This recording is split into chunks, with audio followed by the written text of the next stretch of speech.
మాట్లాడే కంటే ముందు ఒకటే నిమిషం జిల్లాలో రాష్ట్రంలో జరుగుతున్నటువంటి నేను పిలిచినా నీకు ఖాళీ కుర్చేసినా నువ్వు వస్తావా నేను వస్తానా ఈ పంచాయతీ గురించి కాంగ్రెస్ టీఆర్ఎస్ ఆడుతున్నటువంటి ఈ నాటకం గురించి తెలంగాణ సమాజానికి నేను సవినయంగా చేస్తున్నటువంటి అప్పీల్ ఒకటే. నేను కొట్టినట్టు చేస్తా నువ్వు ఏడ్చినట్టు చేయనేటువంటి ఈ టీఆర్ఎస్ కాంగ్రెస్ నాటకాన్ని తెలంగాణ సమాజం అర్థం చేసుకోవాలని చెప్పి ఈ సందర్భంగా నేను తెలంగాణ సమాజానికి అప్పీల్ చేస్తూ ఉన్నా. గతంలో కూడా ఇట్లాంటి నాటకాలు టీఆర్ఎస్ అధికారంలో ఉన్నప్పుడు జరిగినాయి. ప్రజా సమస్యల్ని చర్చించేందుకు వేదిక శాసనసభ ఉంటుంది లేదా పార్లమెంట్ ఉంటుంది. పాపం టీఆర్ఎస్ వాళ్ళకి పార్లమెంట్లో లోక్సభలో ప్రాతినిధ్యం లేదు. అది మా మెదక్ పార్లమెంట్ ప్రజల యొక్క ఘన విజయం, గర్వంగా భావించాల్సినటువంటి అంశం. దుబ్బాకలో మొదలుపెట్టినం టీఆర్ఎస్ పార్టీ అహంకారానికి ఒక చరమగీతం పాడేటువంటి కార్యక్రమాన్ని దుబ్బాక శాసనసభ నియోజకవర్గంలో భారతీయ జనతా పార్టీ కార్యకర్తలు మొదలు పెడితే మెదక్ పార్లమెంటు నియోజకవర్గంలో పరిపూర్ణంగా వారికి ఓటమినిస్తూ గజ్వేల్ సిద్దిపేట లాంటి మా ఇల్లు మా నియోజకవర్గం అని చెప్పి విర్రవీగేటువంటి ప్రాంతంలో మెదక్ పార్లమెంట్ సభ్యునిగా నన్ను గెలిపించి ప్రజలు కాంగ్రెస్ టీఆర్ఎస్లు ఆడుతున్నటువంటి నయా నాటకానికి ఒక ఫుల్ స్టాప్ పెట్టినాయి. స్థానిక ఎన్నికలు రాబోతున్నాయనేటువంటి ప్రస్తుత తరుణంలో మీడియాలో స్పేస్ కోసం భారతీయ జనతా పార్టీని ఇబ్బంది పెట్టేటువంటి కార్యక్రమాల కోసం రకరకాలైనటువంటి కుట్రల్ని అటు టీఆర్ఎస్ ఇటు కాంగ్రెస్ పార్టీలు చేస్తూ ఉన్నాయి. కానీ భారతీయ జనతా పార్టీ కార్యకర్తల ధైర్యం ముందు, భారతీయ జనతా పార్టీ కార్యకర్తల యొక్క లక్ష్యం ముందు ఇతర ఏ రాజకీయ పార్టీలు కూడా నిలబడవని చెప్పడానికి నిదర్శనం మెదక్ పార్లమెంట్ నియోజకవర్గం యొక్క గెలుపు.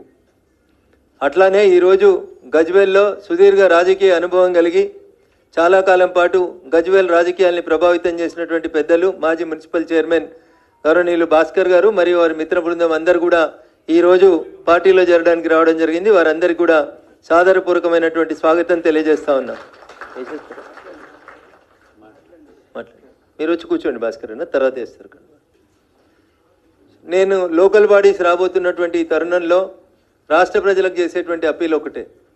కేంద్ర ప్రభుత్వం పంచాయతీలకు పైసలు ఇవ్వకపోతే ట్రాక్టర్లలో డీజిల్ లేదు, కరెంటు బిల్లు కట్టే పరిస్థితి లేదు, ఎక్కడ కూడా పంచాయతీల యొక్క మనుగడ అనేది ముందుకు సాగుతలేదు. దాదాపు ఏడాది కాలం నుంచి కాంగ్రెస్ పార్టీ ఈ రాష్ట్రంలో అనేక అవకతవకలకి పాల్పడుతూ తిమ్మిరి బంబించేసి అక్కడి పైసలు ఇక్కడ, ఇక్కడి పైసలు అక్కడ తిప్పి ఏదో ఒక రకంగా అధికారాన్ని నిలబెట్టేందుకు చేసుకునేటువంటి ప్రయత్నంలో భాగంగానే మొన్న ఏదో రైతు భరోసా వేసి ఎన్నికలకు పోదామని చెప్పి ఏదో ప్రయత్నం చేస్తూ ఉన్నారు తప్ప ఇంకొకటి కాదు. ఉనికి కోసం, అడ్రస్ కోసం టీఆర్ఎస్ రకరకాలైనటువంటి ప్రయత్నాలను చేస్తూ ఉంది. దాంట్లో భాగంగానే నిన్న కేటీఆర్ గారు ఆడినటువంటి నయా డ్రామా. ఆయన ముఖ్యమంత్రి ఢిల్లీకి పోయిందని తెలిసి కూడా ఈయన పోయి ఆడ కుర్చేసుకొని కూర్చొని ఏదో మౌనం ముని లెక్క ఓ వ్రతం పాటిస్తూ ఉన్నాడు.